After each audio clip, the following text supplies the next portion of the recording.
1 জানুয়ারি এটি শুধুমাত্র একটি দিন নয়, বহু মানুষের কাছে এটি নতুন কিছু স্বপ্ন পূরণের আশা।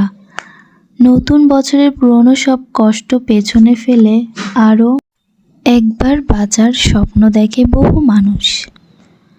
বাঙালি নববর্ষ এপ্রিল মাসে হলেও জানুয়ারি মাসে একটি গোটা বছর শুরু হয়।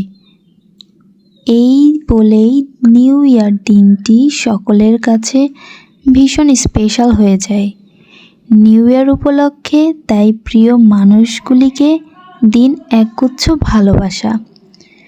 নতুন বছর আনুক সবার জীবনে প্রচুর প্রচুর আনন্দ ও ভালোবাসা। সবাই ভালো থাকবেন, নতুন বছরকে ভালোভাবে কাটান। আর আমাদের ভিডিও যদি আপনাদের ভালো লেগে থাকে তাহলে অবশ্যই